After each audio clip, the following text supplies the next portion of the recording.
करता जाऊं वो ये है कि इंसान और कुत्ते में कितना फ़र्क है। हम कहते हैं ना इंसान अशरफुल मखलूक़ात है, इंसान सबसे बड़ा है, इंसान की बड़ी इज़्ज़त है, इंसान बड़ी इज़्ज़तों का मालिक है। बेशक सारी बातें ठीक हैं, लेकिन हमने कभी सोचा है कि जिस इज़्ज़त का मालिक अल्लाह ने हमें बनाया था, कि हमने उसका हक़ अदा किया है, कि हमने उस इंसान होने का हक़ भी अदा किया है। अब सिर्फ 4 बातें छोटी छोटी सी मैं आपको सुनाकर कंप्रोमाइज़ करवाना चाहता हूँ कि ज़रा ख्याल करें, तोलें अपने आप को, ठीक है ना, इंसान को और कुत्ते को, कि हमने इंसान के बनने का हक़ भी अदा किया है कि नहीं किया। कुत्ते के अंदर बहुत सारी आदतें बुरी भी हैं जिनको हम अच्छा नहीं समझते। कुत्ते जानवर को वैसे भी अच्छा नहीं समझा जाता, लेकिन एक बुज़ुर्ग फरमाते हैं कि कुत्ते के अंदर 4 आदतें अच्छी हैं, 4 खसलतें अच्छी हैं। इसकी सबसे पहली अच्छी आदत यह है, इसका मालिक इसे कुछ दे या ना दे, ये अपने मालिक का दरवाज़ा कभी छोड़ के नहीं जाता। ये अपने मालिक का दरवाज़ा कभी नहीं छोड़ के जाता। हम इंसान ही हैं कि हम खाने के बावजूद भी सारी नेमतें रब की, पहनने के बाद भी उसके दरवाजे पे नहीं जाते, उसकी बारगाह में सर नहीं झुकाते। ये हम ही बेवफा हैं, ये हम ही सेल्फिश इंसान हैं, खुद गर्ज हैं हम। जब मतलब होता तो फिर बड़ी दुआएं करते हैं, मतलब के बगैर तो हम अल्लाह को भी याद नहीं करते। का कुत्ते की सबसे पहली अच्छी आदत यह है कि वो अपने मालिक के दरवाजे, मालिक जितने दिन मर्जी उसको खाना ना डाले, वो मालिक के दरवाजे से नहीं जाता। हमें सबक सिखाना चाहता है, वफा करो तो ऐसे करो, जब मालिक के दरवाजे पर बैठ जाओ, मालिक जिस हाल में रखे उस हाल में खुश रहना सीख लो, उसी हाल में रहो, उसके दरवाजे से दरवाज़ा छोड़ के मत जाओ।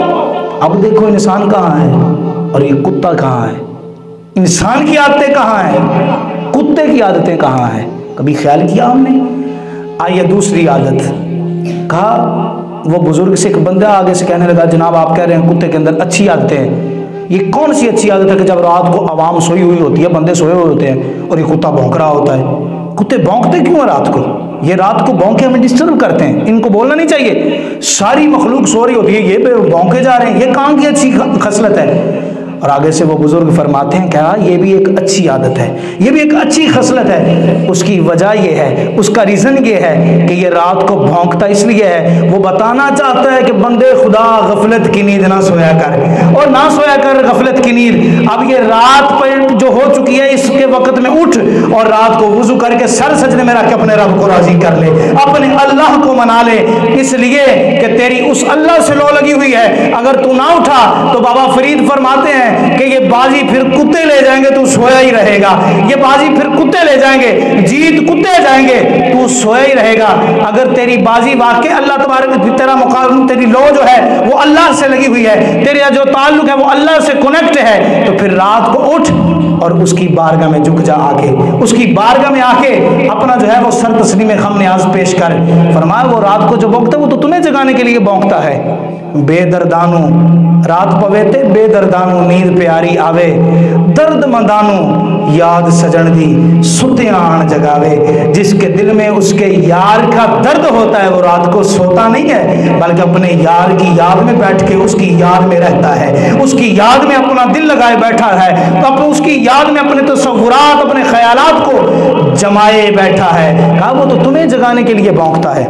अच्छा हुजूर, उसकी तीसरी आदत ये भी है कि जब कोई फ़कीर आता है तो उसको भी भौंकता है। अब उस बेचारे को क्यों भौंकता है? वो तो एक मस्कीन सा है, वो गरीब सा मांग रहा है लोगों से, ये कुत्ता उसको भौंकना शुरू कर देता है।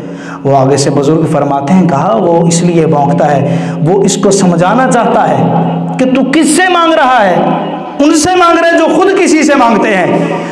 तू इनसे ना मांग, बल्कि उससे मांग जिससे ये खुद मांगते हैं। किससे मांगते हैं? कहा जिस तरह ये बंदे अपने अल्लाह से मांगते हैं। फकीर को सबक देता है कुत्ता भौंके के, फकीर इन बंदों से ना मांगिए तो खुद किसी के मोहताज हैं। तू भी उससे मांग जो इसको भी देता है और कुल कायनात को भी देता है, वो मालिक तुझे भी अता फरमाएगा, वो मालिक तुझे भी अता फरमाएगा। कहा ये तो फकीर को इसलिए भौंकता है कि तुम गैरुल्लाह से मांगते हो, तुम लोगों से मांग रहे हो, अल्लाह से मांगो, अल्लाह से मांगो। उसके दर पर जाके हाथ फैलाओ तो सही, भीख मांगने का ढंग सीखो तो सही, हर चीज़ ही तुम्हें मिल जाएगी। कहा चौथी बात ये भी है कि ये ज़मीन पे पेशाब नहीं करता, ये इसकी अच्छी खसलत है। ये ज़मीन पे पेशाब नहीं करता, दीवारों पे पेशाब करता है। अब आगे से सवाल करने वाला कहता है ये कहाँ की अच्छी आदत है, ये कहाँ की अच्छी खसलत है, लोगों की दीवारें गंदी कर रहा है, दीवारों पे पेशाब करता है, बाजार छोड़ के साइड पे पेशाब कर रहा है लोगों की दीवारों के साथ, बाजार में क्यों नहीं करता पेशाब, नीचे क्यों नहीं करता ज़मीन पे। वो आगे से बुजुर्ग फरमाते हैं ये भी अच्छी खसलत है, इसलिए ये कुत्ता अकल से और समझ से सोचता है कि मैं ज़मीन पे इसलिए नहीं पेशाब करता कि ज़मीन पर कहीं अल्लाह का बंदा कोई सजदा ना कर ले, अल्लाह का बंदा कोई सजदा करे तो मेरे पेशाब की वजह से उसकी कराहत ना आए, ये जगह नापाक ना हो जाए। मैं इसलिए नहीं पेशाब करता कि जब जिसका जी चाहे वो अल्लाह की बारगाह में अपना सर जहाँ चाहे झुका सकता है, मैं इसलिए हम पेशाब नहीं करते। ये अब सोचिए कुत्ते की 4 खसलतें हैं, क्या ये बंदे में पाई जाती हैं? हमने कभी ख्याल किया? हम कहाँ के अशरफुल मखलूकात हैं। रब हमसे नाराज, रसूल हमसे नाराज, वालिदैन हमसे नाराज है, दिल हमने तोड़ रखे हैं और अल्लाह की बारगाह में सोचते हैं कि जनाब एक मरतबा सजदा करने से अल्लाह राजी हो जाएगा। बेशक वो करीम है, राजी ज़रूर हो जाता है, लेकिन खुदारा हकूकुल इबाद पूरे करें, हकूकुल्लाह फिर पूरे होंगे। हकूकुल इबाद जब तक बंदे नहीं माफ़ फरमाएंगे मेरा रब नहीं माफ़ फरमाएगा।